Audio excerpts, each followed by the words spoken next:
Om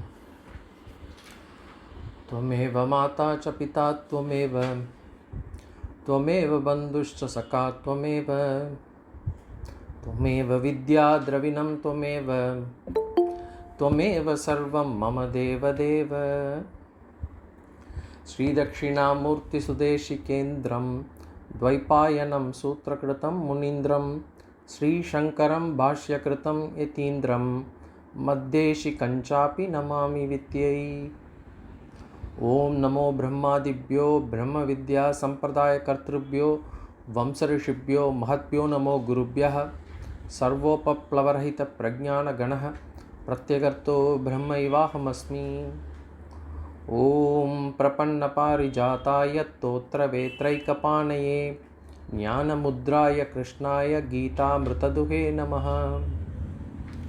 Namaste everyone. So we are doing the first chapter. In the first chapter, on the 10th day of the Mahabharata war, Dhritarashtra asks Sanjaya to explain what has happened from the beginning, and Sanjaya has started explaining what has happened from day one. And initially it was about Duryodhana actually talking to Dronacharya, and here Duryodhana is basically lamenting. He's basically first trying to say who are the people on the side of Pandavas who are fighting, and before that he initially mocks Dronacharya to say that his prime student, his premier student is now on the other side trying to kill him. And then he lists out all the people that are fighting for Pandavas, and he tells Dronacharya that all these people are Maharathas. They are all Shuraha. They are all valiant people. They have fought many wars, and they can actually single-handedly take on 10,000 to 1 lakh people single-handedly. So, and then actually Drona starts looking at Duryodhana in a way that Duryodhana looks like you are afraid. Now make sure you get yourself composed. And now in Sloka number 7, Duryodhana changes slightly. We are doing Sloka number 7, so we'll chant again. Asmakam tu vishishtaye tani bodha dvijottama nayaka mama sainyasya sanyartam tan bravimite. So here we saw Dvijottama. Duryodhana is calling Drona to be Dvijottama. Dvijaha means Brahmana. And then we saw what are the what is actually the duties of a Brahmana. We saw that as Yajanam, Yajanam, Patanam, Patanam, Danam, Pratigruhaha. So as a Brahmana, the person has to conduct rituals and should also be officiate as a priest. So this Brahmana has to do for himself and also for others. Then Patanam, Patanam. The Brahmana has to study the scriptures and also should transfer that knowledge, should also teach others. Then finally Dhanam and Pratigruhaha.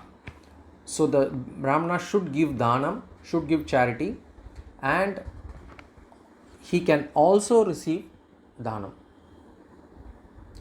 Whereas for a Kshatriya can give Dhanam but cannot receive.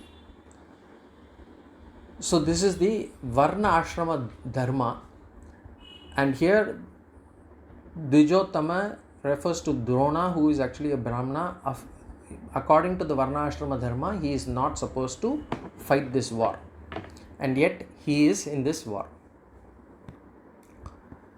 So here he addresses Dvijottama Tan Nibodha. So right now he has been listing out the warriors from the other side. Now he is saying, may you know the warriors from our side. Asmakam Visishtaha. Asmakam means our warriors. Vishishtaha, important ones. Nayakaha mama sainyasya. So first he said our warriors, then he says who are the commanders of my army. Nayakaha mama sainyasya. So Duryodhana's ahambhava comes to the fore here. Initially he calls them as our warriors between Drona and himself. Then suddenly he says it is my warrior, it is my army. And then he further says samyartam te tan bravimi. I am just giving this information. Samyartam means for the sake of information. Tan te, I am to you, bravimi, mentioning. I am mentioning them to you, he says. So he is now focusing on the Kaurava army. That is Sloka number 7. Now Sloka number 8. We can add Duryodhana Vacha. Bhavan Bhimascha Karnascha Kripascha Samitinjayah Ashwathama Vikarnascha Saumadatyastatayivacha. Bhavan Bhishmascha Karnascha Kripascha Samitinjayah Ashwathama Vikarnascha Saumadatyastatayivacha. So he gives the list of warriors from Kaurava side now. And the topmost among them is Bhavan. Bhavan means not the name. Bhavan means your honor, you. So he is basically addressing Dronacharya and says, you are in this army, and you are also the guru of all these people. Bhavan. Again, here we should know how to talk. So we should first address the person. So first give the person, the opposite person, the credit. So Bhavan.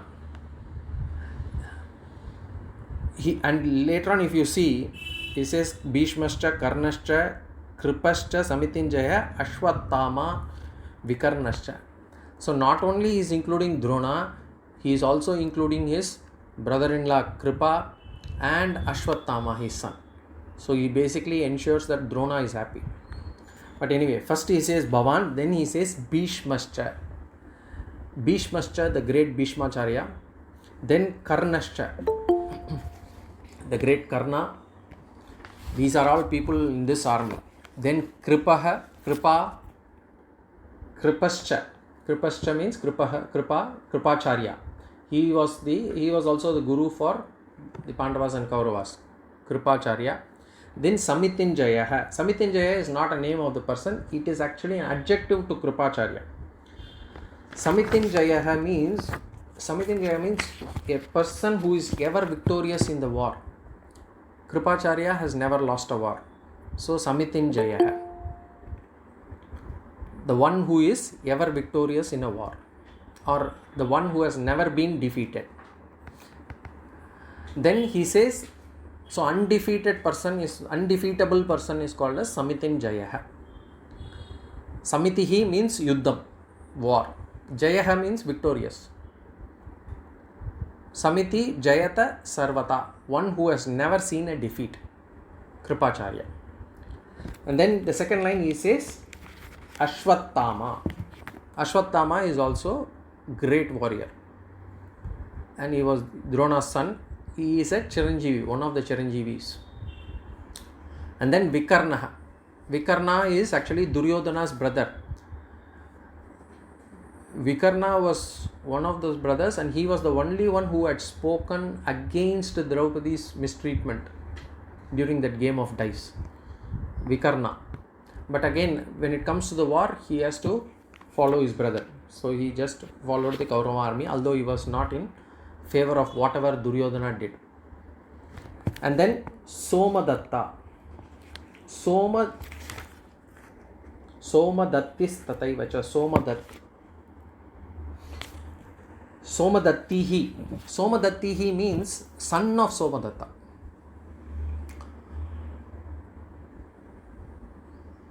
All these are all warriors of who are present in our army. Tata evacha, and so on, and etc.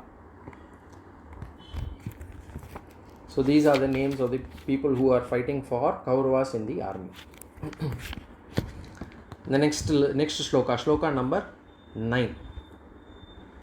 Anye cha bahava shuraha madarte takta jivitaha nana shastra praharanaha sarve yuddha visharadaha. Anye cha bahava shuraha madarte takta jivitaha nana shastra praharanaha sarve yuddha visharadaha.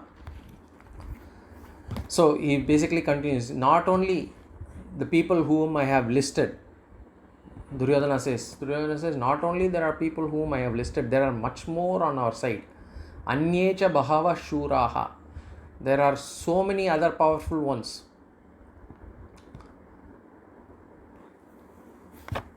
And what do? He says, madarte tekta jivitaha. Madarte, out of respect for me. Duryodhana tells Dronacharya, out of the respect for me, Duryodhana, to support me for my victory, madarte, tyakta jivitaha. Tyakta jivitaha means sacrifice. Jiva means life. They have renounced their lives. They have kept their own lives at stake and joined this army. So he is basically his pride, it comes to the fore. He is basically saying, for my sake, even though they are not directly involved in this war, they have come to support me for my sake. Basically he says people are ready to give up their lives for my sake. Duryodhana basically is showing some self-importance here. As I said, this is actually a kind of a world war at that point of time. Not just the Kauravas and Pandavas, all other neighboring kingdoms had to choose between Pandavas or Kauravas.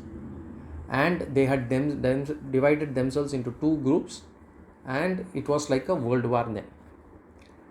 And all these people who have sacrificed their lives, they are not ordinary people. Madarte tekta jivitaha, what he says, they are not, and he says ready to give up their lives. It is a future tense. Tekta jivitaha, they are ready to give up their lives. They know that they might lose their life, but they are willing to give it up for my sake.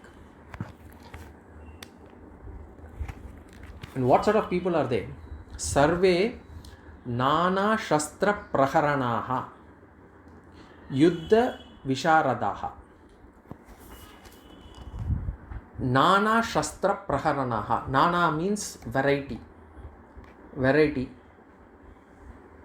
Shastra means weapons.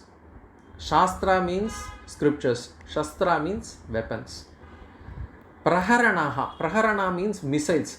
So Shastram and Praharanam, what is the difference? Shastram means weapon which is held in hand and fought.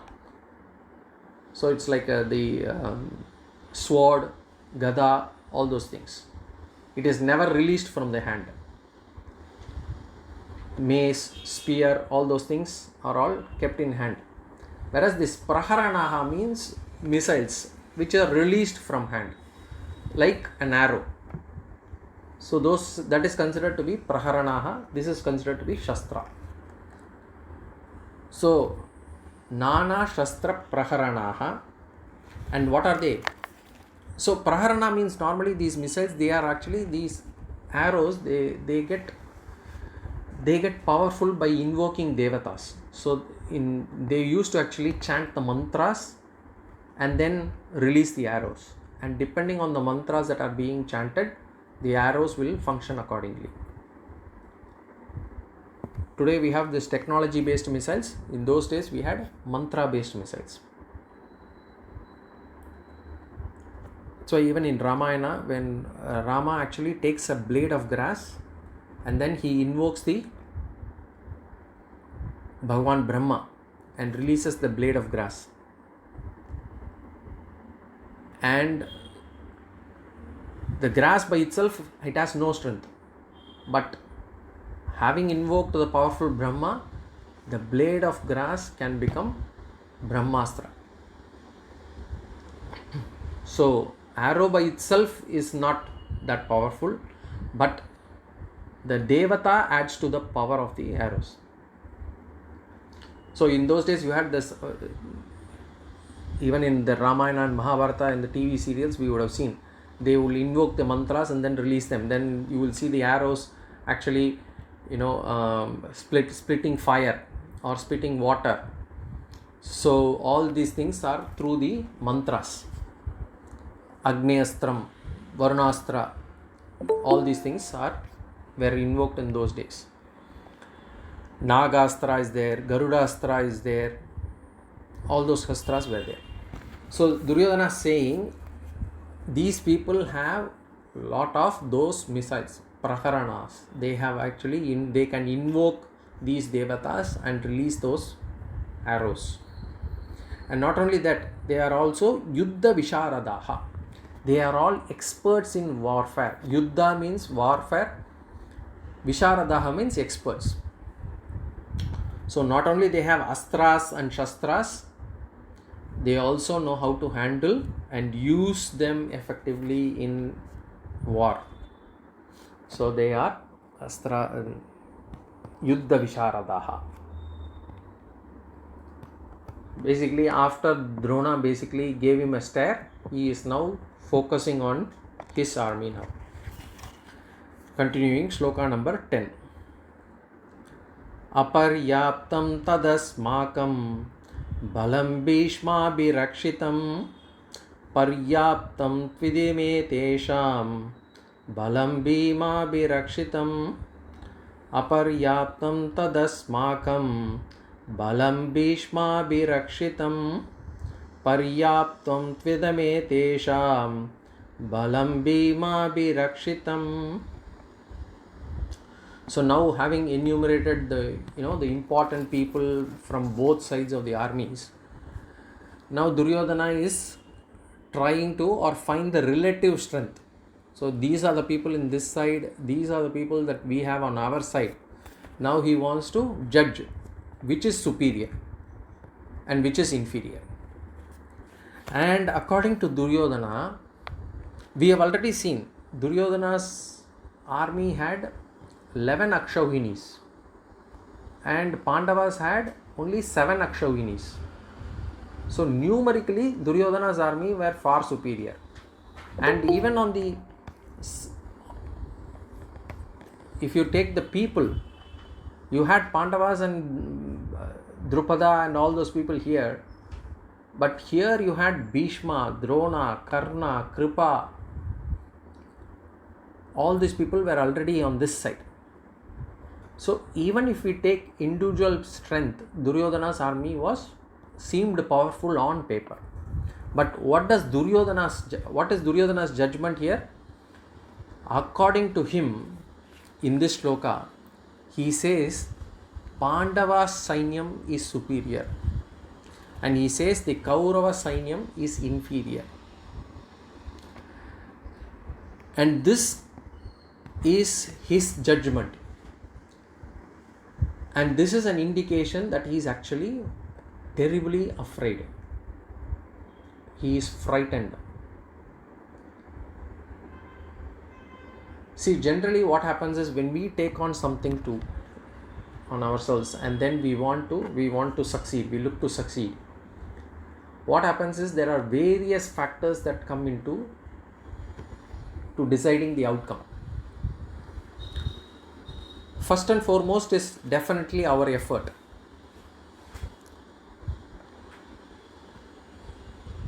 Akshauhini, you can refer the previous class. I would have talked about it there.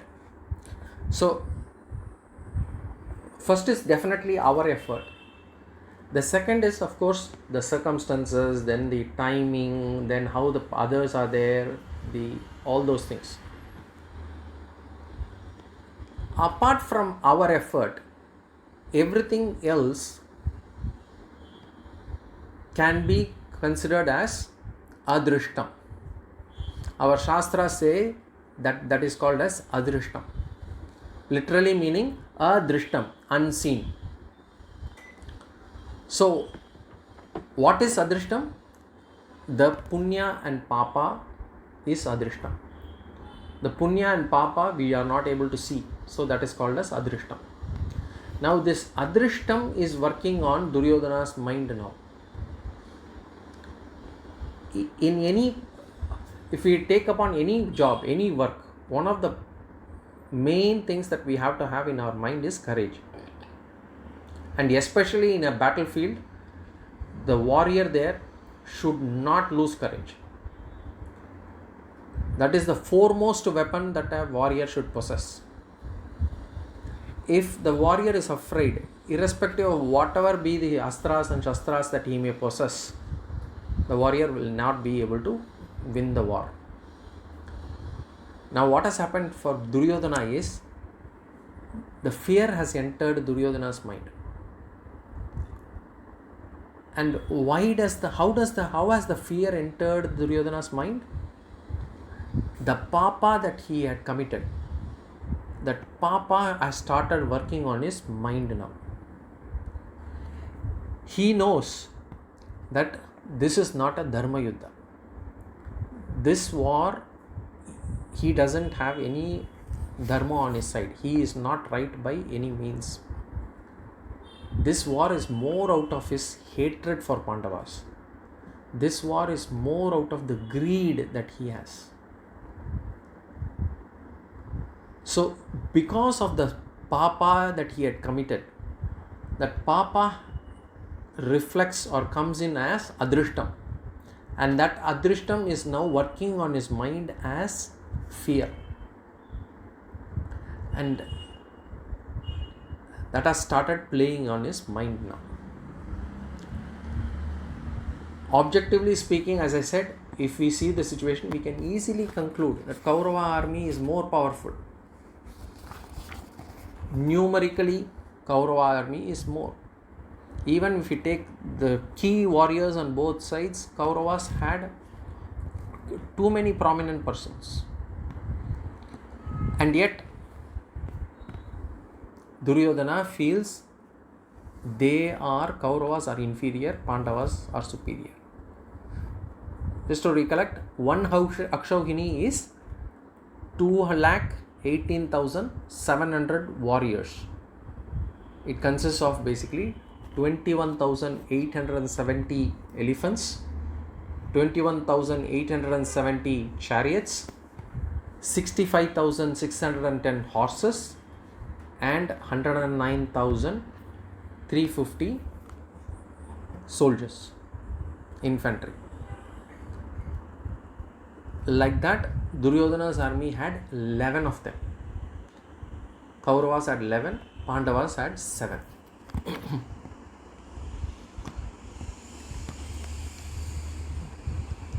Quantitatively, they are definitely better. Quantitatively, one Bhishma is enough.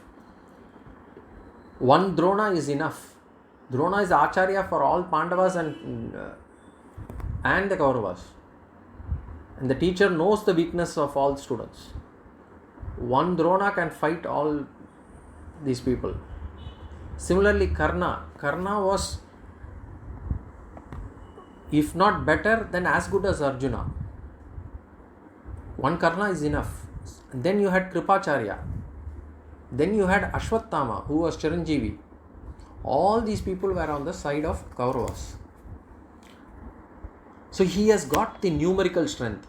But what has Bhagavan done to him, or what his karma has done to him?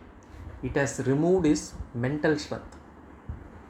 That is how dharma works. Dharma works on a sukshma, on a subtle manner. We will never know how. We will always feel, that person seems to be rich. He seems to be always having good life. Only I am suffering. Look at me. He is doing all kinds of adharma, and yet he seems to be having a good life. It doesn't mean that. I mean, dharma works in a subtle manner which will never be able to see it. Wherever dharma is lacking, wherever bhakti is lacking, in such a place, the inner strength will also lack. The confidence will also lack. So, if we want to build our confidence, if we want to build some mental strength, we have to ensure that we follow dharma and we also have bhakti, we have devotion. We cannot be believers, we need to be devoted. There is a difference between belief and devotion. We are all believers of God. We should be devoted to God as well. So right now what happens? Dharma is not on Duryodhana's side. And he has been consistently violating dharma at various times. And therefore there is always this pinprick. Whenever or whoever violates dharma, they may be materially richer. They may have may seem to have all the comforts. They may seem to have all the money, wealth and all those things. But the inner confidence, the strength, the peace of mind will not be there. They may show off as if they have it, but only a person themselves will know how they are struggling on a daily basis. So here Duryodhana, he knows that dharma is on Pandava's side, but he refuses to give up. This is again another lesson. Why he refuses to give up? Because of ego. The biggest weakness for a human being is the ego. And there have been lot of stories for us to actually illustrate that. We take the help. We take our Puranas. If you say Kamsa, ego; Ravana, ego; Shishupala, ego; Duryodhana, ego. And the ego of a person is such that it not only takes them down, it also takes people around them. They take not just themselves but also people who are with them. So he was violating dharma, and Duryodhana did not have any bhakti at all. He has never been a bhakta. He has never understood the value of Ishvara Anugraha. That is why when both Arjuna and Duryodhana went to Bhagavan Krishna gave him the option. Duryodhana, I see you first. So you tell me what do you want to choose. Whether you want me or the armies. But if I come myself, I will not pick up any weapon. If Duryodhana had been a bhakta, then he would only ask for Ishvara Anugraha. He would say, Bhagavan, I want you to be on my side. And Bhagavan and Kauravas by then had an even bigger army. So he wouldn't need any numerical strength at all. What he should have been looking for is only Ishvara Anugraha, spiritual strength. But he focused on material strength.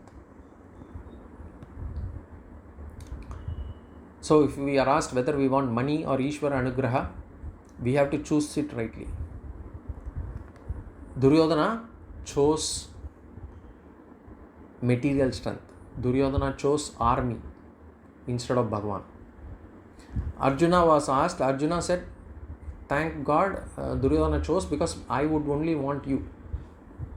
Because Arjuna understood the invisible strength of Ishvara Anugraha. Generally, our general feeling is money will take care of us. As long as I have money, I'll be able to get things done. Or the societal position that I have will take care of us. So we tend to lie a bit, cheat here and there. As long as we have money and power, we can take care of ourselves. But in life, we invariably face this problem of insecurity. And to get rid of this insecurity, we think and we believe that if I go and acquire more and more, this insecurity will leave me, go away. I feel that this may not be enough. I may need just some more. And we go on acquiring more and more. What happens? Any amount of acquisition, we seem to have never reached that stage where I have that inner security, I have that peace of mind. This mere acquisition of material wealth will not give us any contentment. If there is no dharma, if there is no Ishvara Anugraha, the material wealth will not help, because the mind will be constantly under stress. So how do I get this inner strength? How do I ensure that I have this mental strength? Bhagavan says in chapter 9, Ananya Chintayanto Mam Yejana Paryupasate Tesham Nityabhi Yuktanam Yoga Kshemam Vahamyaham. If we have Bhagavan in our heart, even if the possessions are minimum, we will have a sense of security. Whereas if Bhagavan is not in our heart, if we do not have the devotion, if we do not feel that whatever we have is all of Bhagavan, and we are only acting as a trustee, if we think it is all mine, then we may have empires, we may have riches, but we will not be secure. In fact, the more and more we acquire, the more and more we will feel insecure. We will have to see whether we will have to put in the locker, whether this has to be kept at home, what will happen to that land, whether somebody will actually take away that land, or if there is a business, whether somebody will ditch me or cheat me. There will only be constant sense of insecurity. Having that devotion, having that bhakti to Bhagavan, clearly realizing that none of this belongs to me. It is all given to me by Bhagavan. I am just a trustee. That sort of feeling only will give inner strength. So, here he says, if the Ishvara Anugraha is not there, if bhakti is not there, whatever we possess will not give us any security. But if we have bhakti, whatever little we have, it will give us security. So here he says, Tad aparyaptam tadasmakam. Out of fear, Duryodhana says, therefore, tat means therefore, asmakam balam. Tat asmakam balam. Therefore, our army, balam means here army, our strength, basically. Our army, our strength, aparyaptam, is insufficient. And he further says, who is commanding this army? This army is Bhishma Birakshitam. It is being protected by Bhishma. Therefore, our army, which is protected by Bhishma, our strength is insufficient. That is what he concludes. And then he says, on the other hand,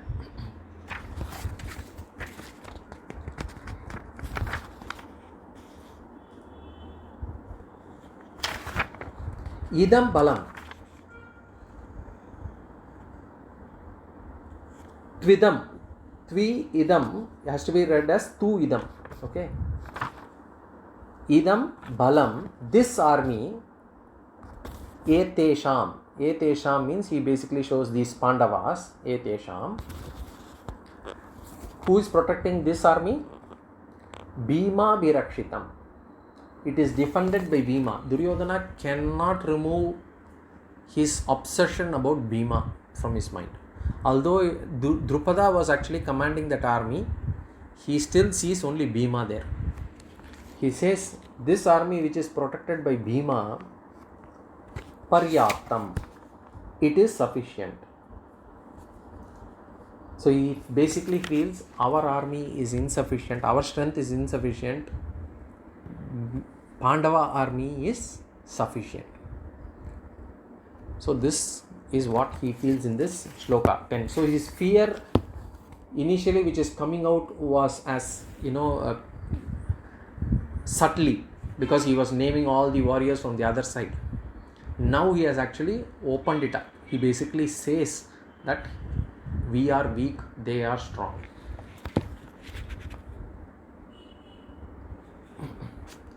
And he continues.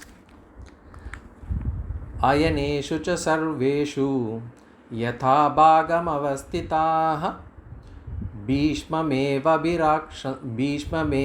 birakshantu bhavantas sarva eva hi Ayaneshu cha sarveshu yatha bhagam avastitaha Bhishmameva birakshantu bhavantas sarva eva hi. So Duryodhana is suffering from this sense of insecurity, and he feels that there is at least one person who gives some amount of security and confidence for him in this war. And for him, that is not Drona, that is not Kripa, that is not Ashwatthama, that is not Vikarna, that is Bhishma Pitamaha, who is the eldest of the Kuru Vamsha, is alive, and for him, he is the only one who gives him the sense of security. His mere presence will give him a sense of security. Just like when we, in the families also, when we have an elderly people at home, we feel secure. Although the person may not be able to contribute anything to the family in financially, physically, or do anything much, but the sense, the feeling that they are there itself will give us some bit of comfort and security. They may be sick, they may be in bedridden also, but the fact that that person is there will give us some set of security. In the same way, now Duryodhana feels that Bhishma is the one who gives him the sense of security, and therefore he feels that Bhishma has to be secure. What he forgets is Bhishma cannot be killed by anyone. Bhishma has got this boon that he can choose the time of death. And yet, because of the fear, he feels that if Bhishma falls, then the defeat of the Kaurava army is confirmed. So he says, Bhishma meva birakshantu. Please protect Bhishma. He says Bhishma need not even fight.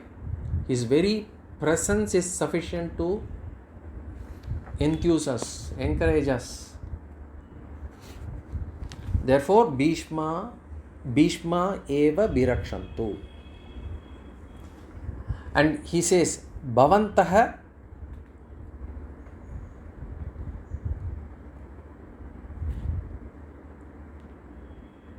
So he says, Yatha bhagam avastitaha. Avastitaha means stationed. Ayaneshu cha sarveshu. Ayaneshu. Ayanam means, it's a technical word used in warfare. It's for saying strategic position. Ayanam. So there are certain strategic positions in the warfare where powerful warriors are placed. Especially when they are doing special vyuhas. Then in this vyuha, this person should be there, that person should be there. So this is called as eastern gate, southern gate, northern gate, western gate. They will have all these strategic positions are called as ayanam. And in each of these strategic points, a powerful warrior will be placed. So, and they will be told that whatever happens, do not leave your place. You have to make sure that that side doesn't fall. Same thing with whether it is cricket or football, any sport also, you have these positions: silly point, long leg, fine leg, mid on, mid off. These are all, and they will say for the fast bowler, the point is strategic position. You'll have to put your best fielder there. So for a spinner, silly point is very important. So you have to put, our forward short leg is important. You have to put your best fielder there. Something like that. So for every vyuham also, you have certain strategic positions where you put on powerful warriors there. And he says, Bhishma eva abhirakshantu. Please protect Bhishma.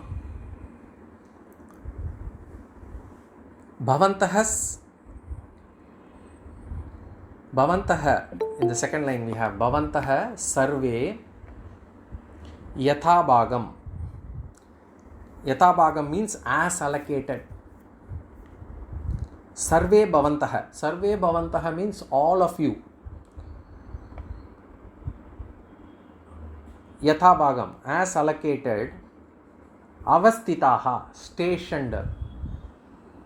stationed only in those places. Yatha bhagam means as allocated previously, has been previously appointed, has been previously allocated, stay there. Sarveshu ayaneshu cha, at all points of entry. So at all points of entry, stay there.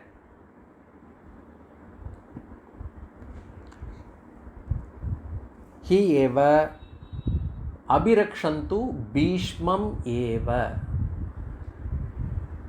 You indeed should closely protect Bhishma alone. He is not worried or he is not concerned about anybody else. He is only concerned about Bhishma. He says, you give top importance to the protection of Bhishma. So his fear is getting manifested in the form of words here. And right now, what has happened? Already Drona is already not happy with the way Duryodhana starts enumerating the other side. Now he is also started blabbering things, saying that ours is actually new, we don't have enough strength and we have to protect Bhishma. So as if it has gone to a defense mode now. Now Bhishma has been hearing Duryodhana because they are all in the front line. And now seeing the pathetic condition of Duryodhana, now he feels that if he lets Duryodhana talk more, then he will bring out more fear and that would reflect on the army. So it will now demotivate the army also. So now Bhishma does something. What does Bhishma do? Sloka number 12. Tasya sanjanayan harsham kuru vriddah pitamahah simhanadam vinadyaushchai shankam dadmau pratapavan. Tasya sanjanayan harsham kuru vriddah pitamahah simhanadam vinadyaushchai shankam dadmau pratapavan. So until the previous sloka, Duryodhana Uvacha is over. From sloka number 3 until sloka number 12, it's all Duryodhana Uvacha, although the Gita books doesn't carry that. Now Sanjaya talks again. Now we can say Sanjayo Uvacha. We have to supply that. So Sanjaya Uvacha, Sanjaya continues his narration to Dhritarashtra. So he says, when Bhishma saw this Duryodhana's pathetic condition, he understood that Duryodhana has to be encouraged. Like, when children get fear of exams or anything, the elders will actually encourage. Don't worry, you will do good. You will do well. Similarly, or they take them to temple, get them the blessings of sadhus, Swamijis and all those things. The reason is to actually encourage the student to say that, okay, I will do well, I've got the blessings of these people. So here again, Bhishma understands this unseen factor, and knowing the importance of the situation, he says Tasya sanjanayan. Sanjanayan, generating. So Bhishma wants to generate that enthusiasm. He wants to generate that inner strength. He wants to generate that confidence in Duryodhana. Tasya sanjanayan.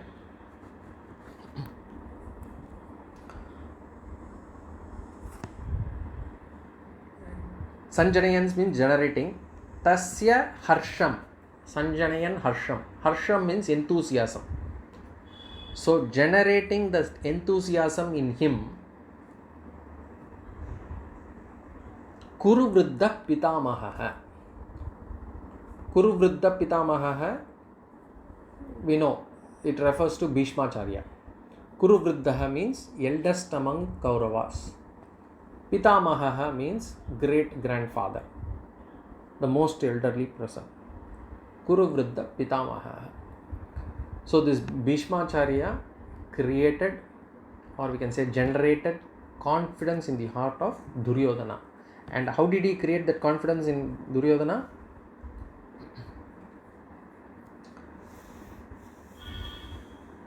Simhanadam vinadyauchaihi. Vinadya uchaihi simhanadam. Bhishma roared. He basically, the war cry, the roar. And how did he roar? He roared aloud like a lion. Simhanadam, just like a lion. He made a huge noise. You have seen some of the movies where, just before the war, the leader, the army general will actually give a roar to generate that enthusiasm among the warriors. So similarly, Bhishma gave out a roar and he made a huge noise to basically generate that enthusiasm, to bring that confidence back. And more importantly, now Bhishma does not want to delay the commencement of the war, because the more the delay, the more the confidence will go down. So he decided now how to start the war. In those days, when you have to say that you are ready and you want to start the war, you basically blow the conch. So here he says, Shangam Tadmau. He blew the conch. First he gave a roar and then he blew the conch. So basically, it's just like the whistle in the beginning of any game also. The moment you blow the whistle, you say you are all ready. And Bhishma being the eldest in both the armies, Bhishma decides to blow the conch first, to say that we are ready, we are prepared for the war. And what kind of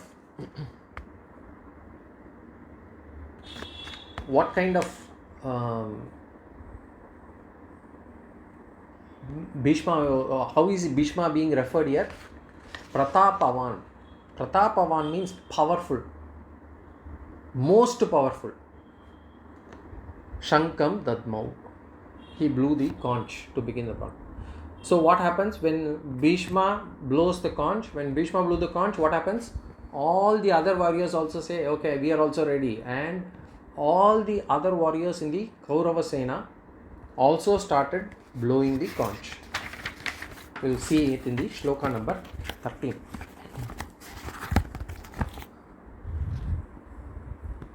Tata shankascha beryascha panavanaka gomukaha sahasaivabhyahanyanta sashabdastumulo bhavat. Tata shankascha beryascha panavanaka gomukaha sahasaivabhyahanyanta sashabdastumulo bhavat. So when Bhishma blew the conch, all other people in the Kaurava army also did the same. And not only did they not only the conch was blown, but there were varieties of instruments, varieties of battle drums, instruments were all sounded. Various instruments are enumerated in this sloka. Like we have this army band where they have lot of instruments. Similarly, in those days also they had lot of these instruments. And what are those instruments? Here we will see. Tataha, thereafter means after Bhishmacharya blew the conch. Shankacha means conches, basically that Shankacha. Then what else? Beryaha cha means and kettle drums. Panavanaka gomukaha. So there are three things here. Panava, Anaka, gomukaha. Panava means trumpets. Anaka means drums. Gomukha means horns. Gomukha, the horn of the cow or whatever. Gomukha. So Panava, Anaka, Gomukha. Sahasa eva. All these were immediately. Sahasa, immediately. Abhyahanyanta means sounded forth. They were all sounded. That sound basically reverberated the entire battlefield. All these things were blown together. The conches, the kettle drums, the trumpets, the drums, the horns, all those things were sounded. So because of this whole thing, it became much more noisier than the original sound. So how does Sanjaya refer that? Sa shabdaha abhavat tumulaha. Abhavat tumulaha means became tumultuous. Tumultuous means boisterous, turbulent. It became heavy, it became huge. So that kind of noise was created by the Kaurava army. So Sloka number 13. Now Bhishma has blown the conch. The Kaurava saying that he is ready for the war. The Kaurava army is ready for the war now. The entire Kaurava army has now started blowing their conches, beating their drums and all. Now the Pandavas will have to indicate whether they are ready or not. So how do they do it? Now how can they say they are ready? Now they have to also sound their drums. They also have to blow their conches. So let's see what happens. Sloka 14. Tatashvetairhayar yukte mahati sandaneta stitau madavav pandavaschaiva divyau shankau pradatmatuhu. Tatashvetairhayar yukte mahati sandane stitau madavav pandavaschaiva divyau shankau pradatmatuhu.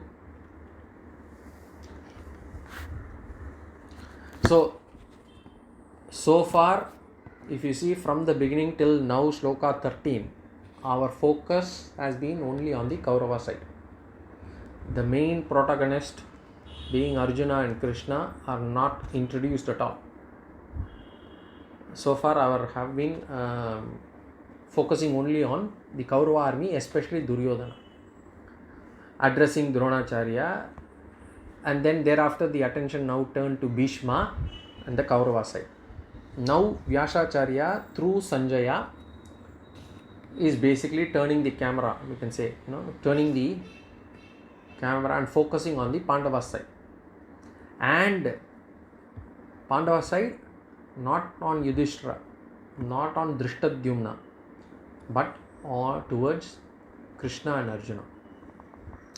Bhagavan is the most important person on the Pandava side. Because the Pandava side, they recognize Krishna as an avatar. They respected Krishna as Bhagavan. And they always followed his advice. That's why even in that famous, after that game of dice, Draupadi was praying only to Krishna.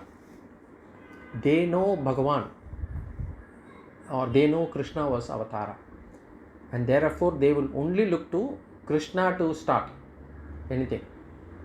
So here, Tataha, thereafter. Tataha, thereafter. Thereafter means what? After Bhishma blew his conch and after the Kaurava army blew their conches. Tataha, Shvetair Hayair Yukte. Shvetaihi Hayaihi Yukte. Yukte means with. With what? Shvetaihi Hayaihi. Shvetai. Shvetai means white. Hayai means horses. White horses. With white horses. So you can see the focus is only on the horse. Even before you go to they first show the, before the hero enters, they will show the shoes. Then show this. Similarly, the camera moves to the horses first. Shvetaihi Hayairyuktehe. This white horses.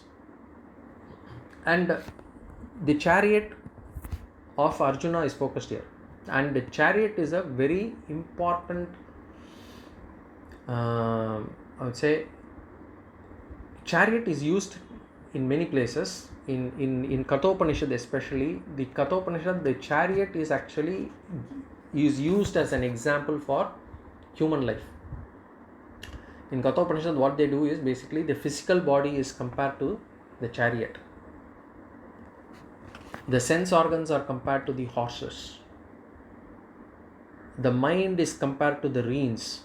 The reins that, and the sense organs, which is the horses, are driven with the help of these reins, basically the mind.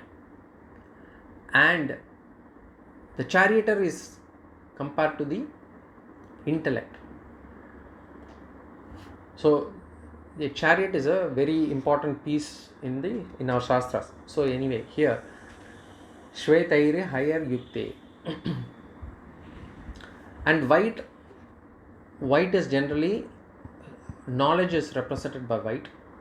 That's why Saraswati, the goddess of knowledge, is given white dress.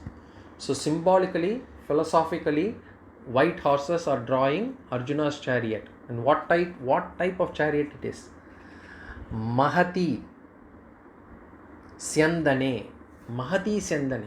Mahati means huge, grand. Syandane means chariot. So with white horses, this grand chariot. And this grand chariot actually came as a gift from the heaven for Arjuna for this war. It's not an ordinary chariot. It's a celestial chariot. And therefore Vyasacharya says Mahati Syandane. And then in this chariot there are two people who are sitting there. Who are they? Madavaha Pandava. Madavaha means Bhagavan Krishna. Ma means Lakshmi Devi or Shakti, we can say. Davaha means husband. So Madavaha means husband of Lakshmi. Madava also means goddess of wealth. And here the wealth has to be, we have to say the wealth is not material wealth. Here the wealth is wealth of knowledge. Bhagavan is endowed with wealth of knowledge, which he is going to impart to Arjuna. And therefore Madava. So Vyasacharya uses the term Madava. Pandavaschaiva.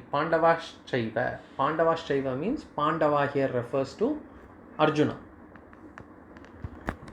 Arjuna and Krishna. Remember, Arjuna is the master and Krishna is Sarathi, the driver of the chariot. Okay. What do? Divyau Shankau Pradatmatuhu. The Pandava side started blowing the conches, and it was Krishna and Arjuna who blew their conches first. And what kind of conches they are? They are not ordinary conches. Divyau Shankau, divine conches. They are not ordinary conches, divine conches. what are their conscious, what are their names, we will see it in the next class, in the next sloka. Any questions, comments? Okay. If not, we will see again in the next class. Om Purnamada Purnamidam Purnat Purnamudachyate Purnasya Purnamadaya Purnameva Vashishyate. Om Shanti Shanti Shanti. Harihi Om Shri Gurubhyo Namaha.